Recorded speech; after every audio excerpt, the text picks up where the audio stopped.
Bet Motorsports in the morning. Can you imagine if we were drinking Cutwaters when we first got here? Yeah, we traded coffee for Cutwater. It's like 8:30.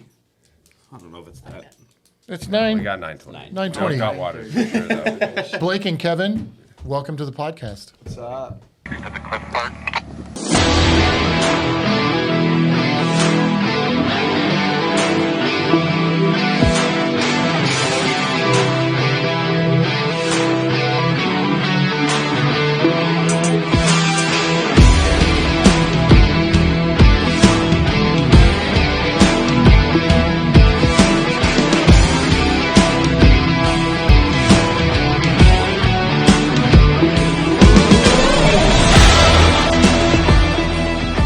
Put on your headphones.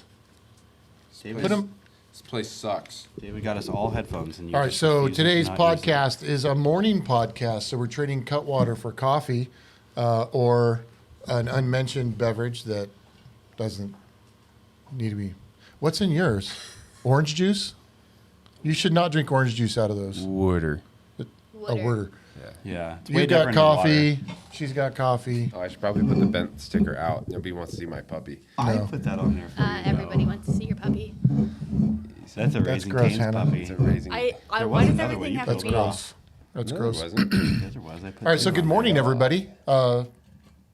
And we're going to try this out. We're going to get interrupted, I'm sure, because it's business hours. The shop opens in 5 minutes. We're just going to throw it out there and see what happens. I think we want to talk mostly right now, just do more technical stuff. That's why we're all fresh in the morning and we all are getting ready to get to work. And this is when we actually are not, drinking Cutwaters and not understanding technical stuff I think anymore. we're gonna have a cohesive podcast today. I think we might have an intelligent, cohesive conversation where I'm not throwing chips at a dog. Not a So chance. Carlos, we've come done here. we've done several 392 builds in the last month, and I think we've touched on a little bit of it on the last podcast. But I just want to go into some of the things that people who are out there buying 392s right now might want to consider or not consider purchasing because they haven't been around forever and they are a little bit different than the regular JL builds. One of the things we found, we just did one where we put 40s on it and we went up. Now this was a Rubicon Recon, so it already comes from the factory a little bit lifted, right? What do they consider that from the factory already? It's like a 1.5 or Right. like Yeah. 1 inch It's lift. like a or- little bit bigger than a Rubicon. yeah, right. think. Because it's the Recon, and then we put a 4.5 on top of that. Yeah, was it 4 or 4.5? Either way, it was an It's the Evo. Evo 4.5 inch Enforcer kit. So let's say it's for a standard Rubicon, it's like a 5-inch lift for a regular Rubicon. Yeah. And the rear drive shaft was fine. The rear drive shaft looks amazing, but I always get it wrong. Is it called the Resepo joint? I don't know. That's what Terraflex calls it. Okay, I so think. that's what they call Terraflex it. has their Resepo, which is like basically a higher angle. It's a CV, right? Yeah, so that joint that Mopar puts on these Jeeps on the transfer case side couldn't handle the angle, and it immediately burned out the rubber boot on it and put grease everywhere. So Yeah. So if you do more than I would say more than 4. 4 inches, you're going to need for sure a front drive shaft. Because that thing didn't last more than like 40 miles. It was. Yeah. Now guys out there who have regular JLs are going to say, well, I put this lift on mine and it's fine. Well, yours has the FAD, Yes. right? And on the Hemi Jeeps, they do a Mopar FAD delete, the front axle disconnect. Yeah. And so that drive shaft's turning all the time. Because they are actually like truly all-wheel drive. Well, Right, I don't know they're- I don't know what the percentages are front to rear, but they are an Yeah, all-wheel but drive. it's all-wheel drive. What do you think, Hannah? What's your thoughts on this? 2 thumbs up, dude. I forget, and Hannah, and I go, Jesus, she's right there. Scares the shit out Thank of you me. for forgetting about me. I wasn't super involved in that specific process as far as like realizing that was an upgrade that was going to be needed. And I mean, I guess I helped you install it, but that was my only involvement with that conversation was just putting it on. So I don't have a ton of opinion, to be honest with She you. knows it doesn't work. Yeah, Yeah. Yeah, but to your point though, it is just like whether it's a 392 or whatever vehicle it may be, just the information that exists out there, whether it be, you know, what your buddy says or what the forum says or what the internet says, that people will come in here with any type of build and be like, I need this, this, and this. And it's like, not really, right? Because like we kind of sorted out the things that it did need. But there was also a lot of things, not just with this specific situation, but just in general, that like people will think that they need that you don't. You Well, know? yeah, and with us, and if you guys know us or you've been here, we like to categorize. You know, when you come in with a build idea, we want to know what you want, right? But then we're going to help you filter that list into needs and wants, right?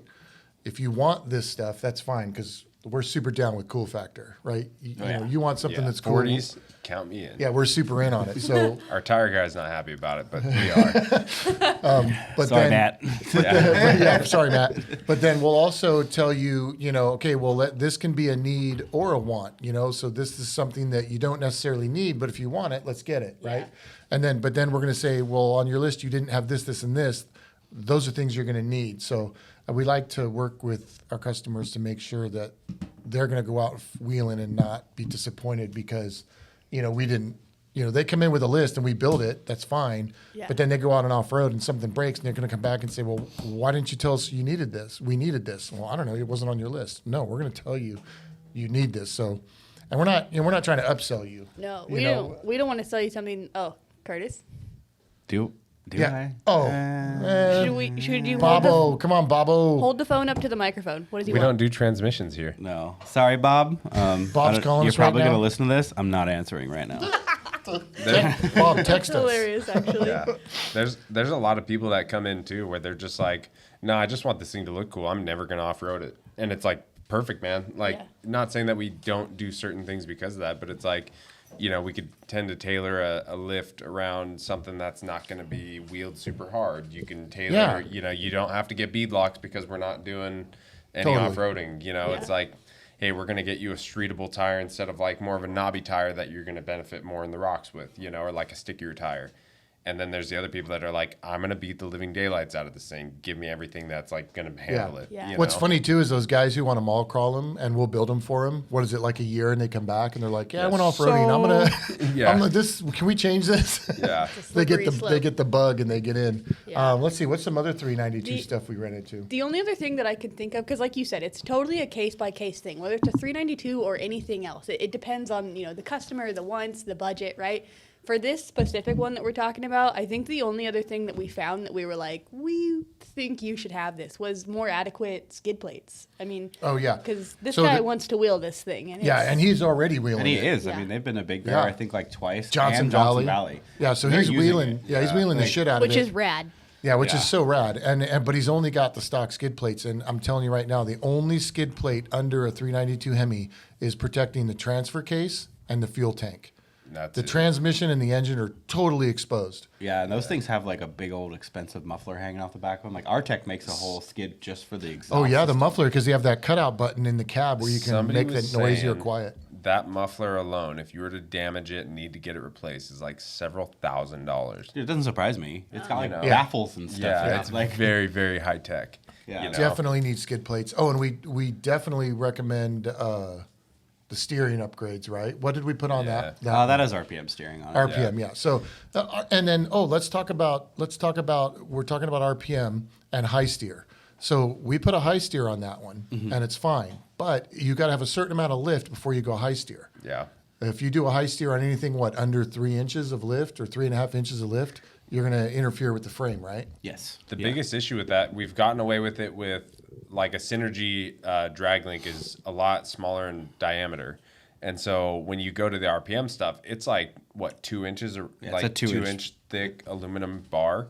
So it doesn't sound like much, but that extra bit of thickness, now if you come up and like say you were to hit bump stop, well that drag link may hit your frame.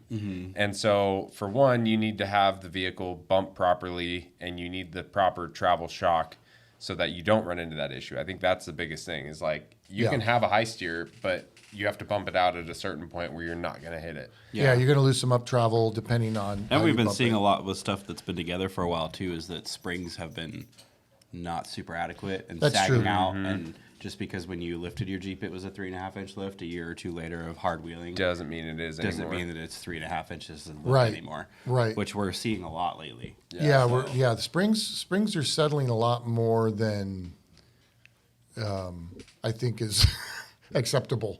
Well, Like, I agree. I don't Tires- understand how these springs are not staying correct height for. You feel like that's a recent issue? I don't feel like I've seen it in the past. It's a poor metal issue. I feel like a lot of production has been just affected with like the whole COVID situation, right? I mean, is it maybe possible it that there's could a be. correlation between just like Maybe we shitty or need to rushed? maybe we need to fire up our steel yards here in America and start building our own shit again. I forgot who I was talking to. I think it was more race car stuff. It was Swift Springs, I believe. And Swift Springs makes that's like if you autocross or you do anything like race car related, not Jeep stuff, but they have the same foundry, the same like manufacturing plant. Like everything's done in one place. Who was I talking to about this? I can't remember, but they took a spring that was like 30 years old and they tested the spring rate on it and took one right off the assembly line and tested it, and they were the exact same. That's the way it should be. Their process was the exact same 30 years ago as it is today. Right. And it's like, it's hard with Jeeps because everybody has big tires, which that doesn't really matter because it's unsprung weight, right? But like now you got a 40-inch tire on the back of your Jeep. That's weighing down on that spring. It's going to wear in a lot faster. People have fridges. They have, like accessories galore, big bumpers, everything steel, skid plates. Like all that weight that you're adding is always going to sag down a spring faster than if your Jeep was, not stock, but Maybe, know. and if there's a spring person out there who builds springs or works for a spring manufacturer or just is an engineer in springs and understands this shit, email me and then we'll get you on the podcast because this is intriguing to me, right? Like what if how like you bend a coat hanger, right? How many times you bend a coat hanger? Okay, so when I was a kid, coat hangers were made out of metal, not plastic. I have wood ones. Or they're all plastic now, right? You would. Is that like with Like your many area things. code? You Yeah, have yeah. to have wood. So you bend the coat I bet you hanger. have the felt ones too. How don't many you? times? I hate those.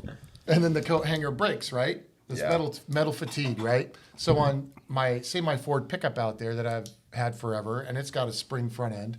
Well, driving down the road, the motion of that spring is an inch or two of movement on its total range of motion throughout the life of it driving 320,000 miles, miles. right? But on my Jeep, when I go off road, I'm drooping my spring out and potentially stretching the spring and then massively compressing it almost to coil bind, right? Yeah. And I'm stretching it and coil bind, stretching, coil bind. Is that what's fucking these springs up? It's Yeah, they're seeing like way more abuse. right? So they're seeing way more abuse, so we can't be too harsh on it. Whereas like a race car spring, it's just going Micro. pop, pop, Bing, pop, bing, right? bing. So I don't know. There's clearly somebody out there who knows way more than we do about this. Sorry, there's plenty of types of metal that will retain their shape and whatnot and have Yeah. like a memory, if you will, but they're not ideal for, suspension and spring settings, right? Like Yeah. my dad always called it unobtainium. I don't even know what it actually is. You can't but- get it. Don't worry. Yeah. Well, so they used that when I had braces as a kid, like the wire. Yeah. My orthodontist would show me you'd tie it in a knot, you could pinch it, you could literally step on it, you could do whatever you want. It would always go boing back to the little shape of my bite, basically. So, Yeah. So wild. there's a ton of it exists, that's right? expensive, But right? You can't put that into a shock because then it Surgical steel. right, So Yeah, I think that my opinion is that the manufacturing process is cutting corners for the sake of price, and I think that it's just showing now. It's also and probably like whatever. material and how easy it is to get it. too. Yeah, Like I mean, you can only recycle so many boats. But dude, think of the market too. So in my opinion, you go buy a set of springs for a Jeep. Say you already have a lift, you already have all that, but you want a new set of springs. It's only like $400 to get all 4 springs. Like they're relatively inexpensive springs for aren't very how much expensive. steel. I mean, dude, some Gladiator springs are huge. They got to be 2.5 feet. So like the fact that you can pay a decent price for a spring, and you know what? If it's only got a 2-year, 3-year service life before it's clapped out, I don't know. So be it. That's also the, name of the game. I guess, It's the name of the double-edged game. sword of it, right? You got to pay Is- to play. Yeah. Things wear Yeah. out. We Yeah, can't that's sell true. you the never-ending, or what is it called, an everlasting gobstopper, right? Yeah, that doesn't yeah. exist. Doesn't Things exist. have wear items, right? Yeah. And I replaced the springs on mine shortly after I got it, so it's been probably about a year and a half since I put new springs on it. I don't think it's settled much, but I went from what were supposed to be 3.5-inch springs, which I don't think were 3.5-inch springs, and went to a 4.5, and it was like probably a 2-inch difference. Yeah. You know, like there was a big difference in ride height. Well, that's kind of how Bob's was, even like. Yeah. Speaking of the devil, I mean, his was supposed to be a 4.5-inch lift, and we put 5.5-inch springs on it. I think turned into a monster truck compared to what it was. Yeah. Hey, dude, don't interrupt the What? podcast That with is sneezes. down Jeez. You have obnoxious sneezes, and Hannah has the exact opposite. They're so tiny that you barely even meter it in your ear. Kind of like brings a tear to your eye. Sounds Yeah. like you stepped on someone's pet hamster. Oh, I wish you guys could all see Kevin's face right now. oh, the thing stuck. Well, the lens cap's on, so. Oh, you know what you don't? You definitely don't need a brake upgrade on a Rubicon Recon 392. They got some beefy brakes. Dude. Those things are like off of their freaking 2,500. 1-ton truck or whatever. Dude, that thing drove so nice. It's like for being like an ungeared Jeep on 40s, it was like. That's true, right? We didn't gear it. And I think we touched on that on the last podcast because they come with Yeah. 373 gears. And again, it's why they do the front axle disconnect, delete, and why they do the 373 gears is just to keep the power kind of under control so you don't just rip Yeah. the bottom of your car off when you hit Yeah. the gas because the thing is fast as shit. Yeah. I remember watching, I think we talked about this the last time, but I remember watching a story on Evo, and it was on Instagram or whatever, but they were taking the transfer case out of the 392 because it has that viscous coupler, right? And now we see that's part of the all-wheel drive system. So they're going to an actual, like, full selectable, Yeah. you know, it's got the regular two-wheel drive. Which and really that's it. is the right way to do it, in my opinion. I think so. Yeah. But they're also trying to save you from blowing U-joints every 2 seconds. So I think it depends on the experience level of the end user. Yeah. Because if you're a newbie and you go and try and rip a 392 with a regular transfer case in it, dude, you're probably going to be breaking some stuff. I mean, there's supposed Yeah. to be fail points in production vehicles, right? Incoming. Yeah. Yeah, they're supposed to be.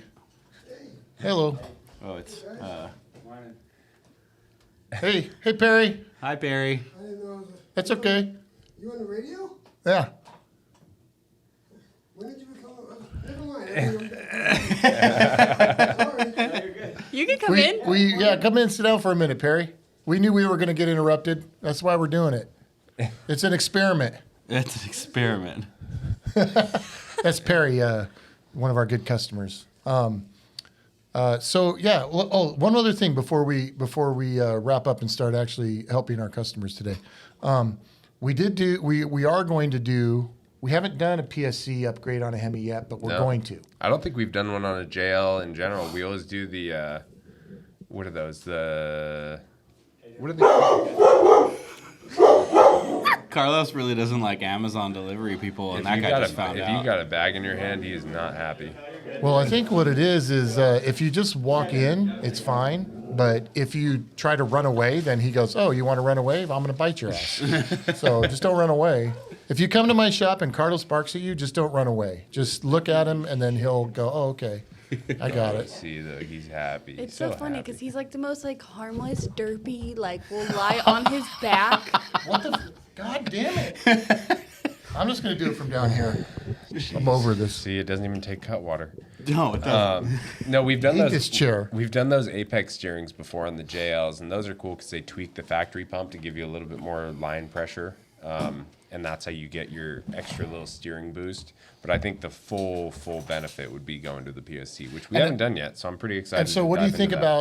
about the PSC no RAM versus RAM? Right? Like, I like the box is stronger. Yeah, Right? They put a pump in, you get more pressure. You get the cooling setup, so you're cooling the. yeah. They you know, hold a lot of fluid. They hold a lot they of hold a fluid, lot and of you're getting a better fluid, right? Because we're using Swepco. the Swepco. Well, that's one of the cool things about the Apex one is it does add a cooler into the system as Yeah. well too, which seems to be like the biggest issue with all the JLs is the steering gets hot and then they overheat and they don't want to steer anymore. Yeah, and I think that's what our customer experienced out. Was it Johnson Valley when he overheated? They were the in steering? Big Bear when Oh, they Big were Bear. having steering overheating problems. Yeah, so he's going to upgrade to a PSC, but he went with the full RAM and everything, right? Oh yeah, Ram they assist. wanted the Ram assist and all, so it's the whole kit. Yeah, which is cool. So we're going to see how that works, and we'll keep you guys posted. I like them. The Ram Assist is one of those things where I think if you're an experienced wheeler and you're really in tune with your car and you understand where your wheels are at and how much to turn and not to turn, it's beneficial. Maybe look out your windows. I don't know. Yeah, it's beneficial. It's beneficial. We've been on the Rubicon before, and there are guys with the Ram Assist, and I don't know if they're just not paying attention, and they get up against a rock, and they steer, and it doesn't go, and then they do it again, and the Ram goes, cool, you want to go that way? We'll go that way. And the rock has nowhere to go, so it just takes the tie rod and folds it in half because the Ram is going to go no matter what because you're feeding hydraulic power to it. Yeah, there's 20,000 PSI to that thing Yeah. or something like that. You know, Now, like it's moving. Plus, they become very touchy on the street too. Very touchy on the street because you start getting a little. You're correcting the whole time because the Ram isn't like quick enough, right? There's a millisecond of time before the pressure gets there, and then the pressure, and then you're counteracting the pressure, and so a bunch of little like gates right. that are opening and closing, opening, closing, opening. Yeah, closing, so you have to take pros and cons, right? Like, am I going to be driving this to work every day down the 15 in traffic, and this is going to suck? Okay, maybe don't get the Ram Assist. Just get the regular PSC upgrade, or I'm going to wheel this thing. I'm going to trailer it to where I'm going, or I'm just going to drive it to where I'm going and wheel it hard. And he's got the RPM, so he's got the big 2-inch tie rod, so he's going to be able to lean into it more than a guy who's got a different tie rod. But I don't know. I like him. I just think that that's one of those things that it's advanced, Yeah. right? There's only really a couple companies out there that are doing that. I mean, we have Apex, which is like tweaking your factory stuff, adding in a couple little bits like coolers. You have PSC, which They've been in the game forever. they've been in the game forever. They're doing like big bore boxes, high pressure pumps, coolers, rams, like you name it. Then you also have How, which is doing basically the same thing PSC is. I don't want to say they're the same because they're not, but like they're all very, very in tune with what. And what's the other one? vehicle needs to be. Redneck?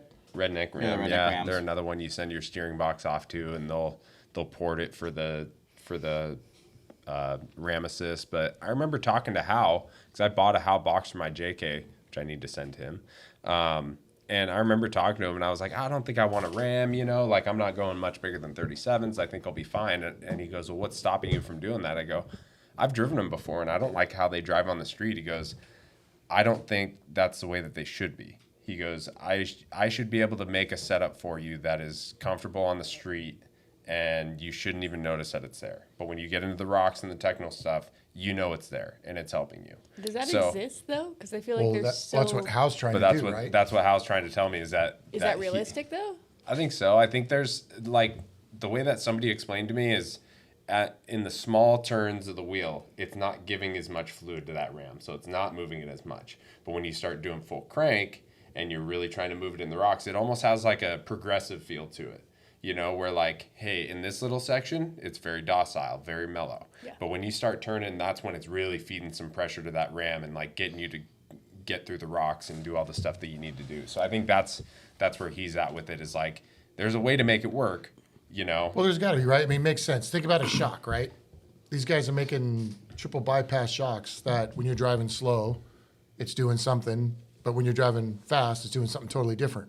Yeah, like the Same whole thing, live valve. and it's hydraulics, dude. The shock is just hydraulics. Yeah. So how is putting that into the setup for the For their for steering the boxes steering, and stuff. where in this range it's pushing through a set of valves that are super soft, but then when you go really hard, it's got to push through another. Just these guys are smart. It's they like know two what they're strokes doing. at the reed valves, right? Where they have like almost dual stage reed valves. Yeah. Where there's a small like fiberglass one that opens real easy for like your low end stuff, and then you have Yes. like the big ones that take over when you really have some air moving through that. I'm assuming it's somewhat Similar. the same It's thing gotta be as similar. that, Yeah. I mean, I know that for some people this might be like an opinion based thing to say, but like I've talked to a lot of like suspension guys, like kind of what you were saying, and like I've always been told that we can tune your car to make it buggy through the whoops, right? Or we can make this thing, be able to huck jumps, or we can make you be able to go really fast or corner, but like we can't do everything. You kind of have to like pick like Yeah, maybe this is two of what I'm those, doing. right? Like Yeah. So I don't know. I mean, maybe there's other aspects of this industry that are not that, but I just know that's what some people say. Yeah. So I could be wrong. Again, PSC, Hal, if you're listening, come in, please, and be on our podcast so you can That explain would be it to that us. would be pretty rad to, He's to have local. a couple He's a of the local guys. guy. He's down in Ramona. Santee. Oh, Ramona? Hal? How I think is Ramona was Well, he on his needs to come in address saying- because I would just listen to him all day talking yeah, about it. and PSC's a turn all our different mics off. and just, PSC's in a different state. Yeah. Sorry, PSC. You can come out too. Ooh, we get you both on. You guys can debate. We have the phone thing. Yeah, that's true. We could phone call a friend. Yeah, make we them could fight. phone a friend, call in and see what's going on. That's Yeah. great. That would be super rad to. I talked to the guys. I talked to the main guy at Hal for like no joke 30 minutes. I had one question for him. Ended up talking to him for 30 minutes, and just like the knowledge he was reverberating to me, I'm like, this all makes sense now. I feel like I could build my own steering system. You know, like he was very knowledgeable when it came to that stuff, and I'm sure he just gets stoked to just inform people on what they don't know. Yeah, you that's know? cool. Those old school dudes that like genuinely like, you know, they Enjoy it. and you they're know? so hyped on like, you know, being able to share that knowledge with other people because there's so many people in this industry that won't do that. There's Yeah. so many people, but those old school guys like That's like I think that's Blaine. rad. Me and David went up to this guy Blaine. He does black magic breaks, and this dude is just does witchcraft. He's the TJ Whisperer. Yeah, that dude can build you like the baddest TJ you've ever seen. And we went up there to buy a set of brakes for my Jeep, but I had the TerraFlex high steer kit, which I had to change the passenger side knuckle, and so the kit wouldn't work. His kit wouldn't work, so he says, "No, just bring me the knuckle, and I'll Like machine it or and make whatever. it work." So I was like, "Oh, rad!" So we drove up there, and he took the knuckle from me and machined it, and he gave us a tour of his property and was telling us, "When you're doing this, you do this." Like, no secrets, just pretty much just this is what you do. He was stoked. We spent like a whole hour up there. Yeah, dude, he's a cool dude. He's super cool. Talk about a cool old guy who knows what he's doing. This is the guy. I forget what forum he's on, but he's on a couple of forums where he's really like involved in the forum trying to get people to not Yeah. make mistakes and do the right thing. So I don't know. We like Blaine. Blaine's a Yeah. good dude. We don't have enough of that anymore. Yeah. No. I try to give the information away, but people don't, they don't want to listen. Carlos is trying to eat people again. Why? Yeah, What's up, dude? that's What's our up, man? attack dog. Sorry. We have more customers, so. Oh, what'd you do, Kevin? Welding burn. Welding burn? You didn't just go give blood? No. You could have milked that story way more. Got attacked by I a was bear. saving. Come on in. We're doing our morning podcast. You guys do a podcast every morning? Bet Motorsports. everyone. It's There'd be called zero production. Bet Motorsports in the morning. Can you imagine if we were drinking Cutwaters when we first got here? Yeah, we traded coffee for Cutwater. It's like 8:30. I don't know if it's that. It's We 9. got 920. 9:20. No, got water for sure though. Blake and Kevin, welcome to the podcast. What's up? What's today's topic? What have you guys been talking We've been talking about our 392 builds we're doing and what Got do's techie. and don'ts on what you're doing for a 392 because they're a little different Yep. than the regular Jeeps that are out there. But you're here to pick up your Jeep, so Let's do let's that. just go do that shit. All right. Enough blabbering. Was this live? Yeah. No, not live. Oh, okay. We'll be right back. We'll be right back. I'm not coming back. I have work to do. So what I did was I put the stock one on, Shockingly. small one, and then I Vision camera. We watched it too. You test jump it? Went over the wheel stops and Hey, did we make sure to ask Blake if the door opens? The window's open. he said you have to just slam it really hard, remember? Yeah, I think I slammed it too hard. You gotta be. I think you have to do one of the foot and pull at the look, same if time. Mikey comes over there and opens it up, how are you gonna Hey, do that? don't show this to Blake. Dude, I don't think he's worried about Hey! it. She falls backwards.